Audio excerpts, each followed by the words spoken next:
在最近的一次部長會議上，執行議員突然說，其實現在的 AI 越來越厲害了，員工們的工時大概縮減了5%到10%，这部分的工时都夠我們全面進攻一個新事業了。所以諸位有什麼想法嗎？這種話題我一般都是4不原則：不發言、不擔當、不出面、不批評。會議常青樹，職場胡你寶，正是在下。但是我心裡在想，也許進口大米倒賣到日本還不錯，市價5000日元的現在賣2000日元都可以賺爆了。當然了，這只是臨時冒出來的想法。實際上，農協能這麼穩坐釣魚台，肯定是有什麼原因讓其他的大公司們無法進入這個市場。到底是什麼原因呢？我還真有點好奇。於是簡單查了一下，這就和各位分享這些原因。這裡是花散裡，喜歡這樣的內容，別忘了先點讚訂閱喲。先說米價大漲之前的情況，雖說是大漲之前呢，但是一直以來，日本的5公斤大米也要賣1500到2000日元。考慮到之前的日元匯率，那也是10幾美元。在全世界範圍內絕對算貴的，看起來很好賺的樣子，所以一直以來也有各種日本的大公司試圖打入這個市場。尤其是大米是日本人的剛需，日本又一直都是小農耕種，自然而然的就有大企業想要自己下場種米，規模化、機械化，順便打通供應鏈，就像戰後日本在各種其他產業做過的事情一樣。但事實上，這些公司幾乎都是折戟而歸。這套做法引進日本時，最大的阻礙是地形與制度。首先，日本當然不可能有只能讓 JA 來壟斷這些事情的規定或者是阻礙。在制度和法律方面，日本企業對於日本農業確實是進出自由的，和農協的權利義務並沒有本質的區別。而且因為長期的 JA 壟斷，就讓日本的中小企業都很清楚，自己進場的話根本就是被農協吊着打，所以有想法入場的公司也都是日本的巨頭，就是出手就要1年之內先燒個幾十億試試水的那種公司。於是日本的個體農戶們在議價時是非常弱勢的，無論是農協還是新入場的巨頭公司，都是他們玩不過的存在。事實上，去年的統計大米售價已經4000多了，但是統計大米收購價只有1500-600日元而已啊，听起來更好賺了，對吧？成本控制這一塊直接拿捏住了。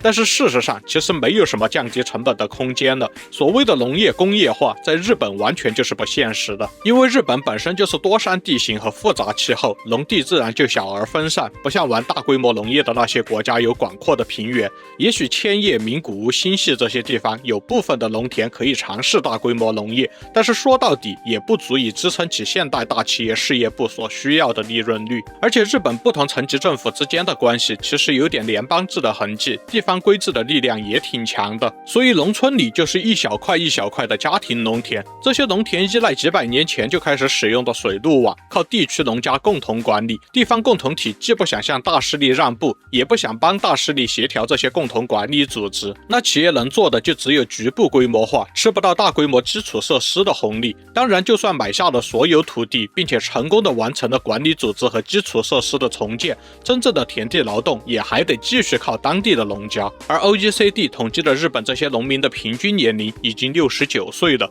因為收入太低，而且農村生活不便，年輕人極少繼續務農。公司化經營時，想要把人派去地方鄉下也不便宜，用便宜的外國人的話，又會影響企業的形象。而現在的這些老農民們都早就加入了農協的各種生活體系，對於改換新公司體系的慾望不會強，這些也都會變成買地的成本和運營成本的一部分。就算企業的實力和決心都很雄厚，決定把上面這些問題都硬吃了，也要入場搞大農業，那也還會遇上日本的農業產出波動太大的問題，還是很難搞農業工業化。種稻米除了依賴基礎設施，還要靠有經驗的人和季節天氣這些。而日本是一個氣候異常複雜的國家，台風、連續陰雨這些企業無法預測的因素都會導致收成驟減，這對工商業公司而言風險過大了。另外，日本複雜的天氣和地形也把農田的最優種植方式給搞複雜了。有經驗的農民可能就在他生活的那一小片經驗豐富，到了其他地方就只是個合格的農民，生產組織化也變得很困難。優衣庫的母公司就曾經用像做衣服一樣改造流通的思路，高調嘗試切入生鮮蔬果市場。本來預估投資完成之後，年銷售目標是16億日元，結果1年半之後，拿着26億日元的損失宣布退出市場。他們的總結文件中就把最重要的教訓歸為日本農業無法像工業那樣按計劃穩定生產。冷凍食品巨頭日冷也踩過坑，他們在2010年左右開始了低溫儲藏加工蔬菜的業務，結果因為國貨蔬菜加工的投入看不到收益機會，也也在2016年宣布撤銷事業部，退出整個市場。同樣也是2016年，東芝宣布退出他們剛刚進入沒有多久的日本農業市場。他們在撤退總結中就提到，無論是搞室內農場還是農業工業化，在日本的成本都比世界上高很多，尤其是要用到電力、天然氣等等能源資源時，盈利的難度就很高。那你可能就要問了， JAA 為什麼可以賺那麼多呢？18000億的投資失敗都可以慢慢賺回來，甚至去年政府放出了21萬噸的儲備米，也沒能改變米價。這就要說農協到底是個什麼樣的組織了。農協本質上是農家合作組織，理論上代表了農家的利益，但是因為最開始是戰前政府主導創立和定下關鍵運營人員的，所以理論上這個代表性稍微存疑。尤其是組織變得過大之後， JA 與政府都出現了偏離初衷的面向。日本長期實行限制產量的政策，擔心大米供應過剩會導致價格下跌，政府在指導農家減少種植面積的同時發放相應的補助金，結果農家抱怨難以自行進行經營判斷，也對來自農協的建議形成依賴。那要讓別人在他自己可能利益損失的情況下按你的要求去做事，當然不能只是因為你是國家組織就可以了，肯定是有些強制力和制度保證的。早期的大米投放路徑主要是政府收米，然後通過競標賣給大買家們，後續到消費端的部分就不歸政府管了。 JA 基本上是穩定拿走90%以上的份額，這也包括了政府為了平抑米價放出的儲備米。這21萬噸的儲備米在去年的中期統計中，只有426噸由超市中標了，大概占了0.3%，剩下的絕大部分還是給了農協。當然，對這部分儲備米，農協還是正常操作的，並沒有被發現明顯違規的囤積居奇。那又要問了，這麼多儲備米放出來，為什麼米價還是沒有降呢？不是沒有降，是放了儲備米之後，米價還在繼續漲。農林水產省的統計中，2024年2月5公斤大米的均價是2018日元，2025年2月漲到了3829日元。到了3月和4月開始釋放政府儲備米，結果4月均價反而漲到了4217日元，之後基本穩定到了5月價格，也就是東京米價在5000日元上下跳。也就是說，釋放了大量儲備米，並且確實到了市場上之後，大米的價格還在繼續漲啊！經濟學不存在的。當然，經濟學不可能真的不存在的，主要原因是日本在2025年初修改了釋放儲備米的規則，現在的規定新增了，如果出現供應鏈瓶頸，政府也可以動用儲備米，但是原則上要在1年之內買回同等量的大米，所以主要市場參與者和投資者們都有清晰的預期，不管政府放了多少出來，不久之後政府又要買這麼多米回去，所以並不會急着修改價格。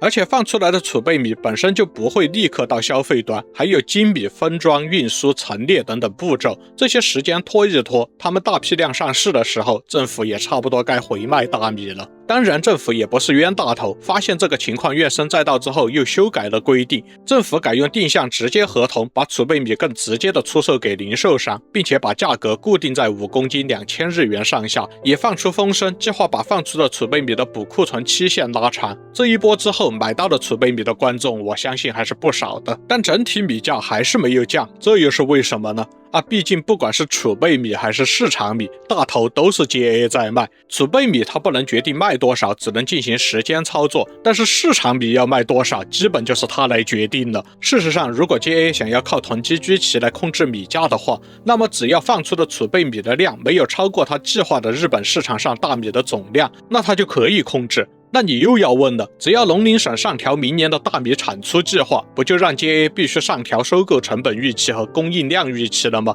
那不就大大增加了控制米價的難度？我上面說的是如果 JA 要靠市场供應量來控制米價的話，但是他有沒有這麼做，我可不知道。事實上未必，对吧？而且從過去的發言來看，農林省首要考慮的一直都是農業的可持續發展和農民的收入。和這些相比，農產品價格的政策彈性要大很多，這也是沒有辦法的事情。事實上，現在這個維持了大半年平衡的米價，反映到農民收入上竟然異常的合理。雖然農協的收購價漲了60%左右，但是因為農具、能源、化肥這些價格在過去2年也隨着日元貶值而幾乎翻倍。現在每戶農家的收入中位數還是250萬到300萬之間，比2023年稍微涨了一點，竟然和平均的打工人工資漲幅差不多啊！神奇的调控能力，這也是日本大企業們即使在這個米價上天的時候依然不進場的原因，因為即使是現行價格，新玩家入場依然很可能會虧。農家的勞動方式都是兼業方式，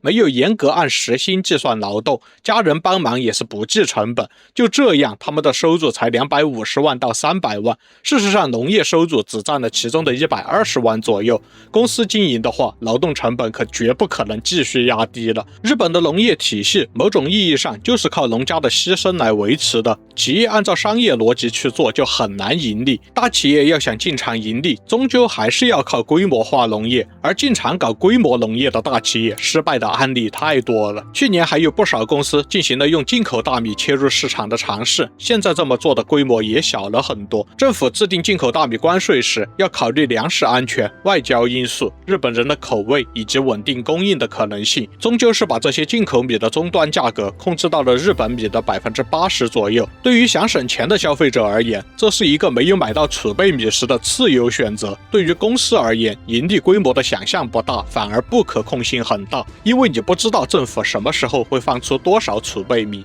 那总之现在就是这样，大家都在骂農協，但是日本的農業基礎建設幾乎都是以農協為中心，絕不可能輕易放棄它。事實上，也只有在全產業的上下游都擁有高效設施的 JA， 才能在整體的日本農業上賺到足夠規模的錢。各個大企業看到 JA 這麼好賺，也從各種角度嘗試進去分一杯羹，但基本都是失敗告終，或者迅速撞到業務瓶頸，不再擴張。即使是5公斤的大米要賣5000日元的今天，日本其他大公司想要進入大米市場，竟然還是虧損預期。這就是體制的威力。很多事情都是在100年前重新規劃農業布局和建立農協時就已經定下來了。都看到這兒了，別忘了點讚、訂閱、硬幣還有熱推呀！我們下期再見。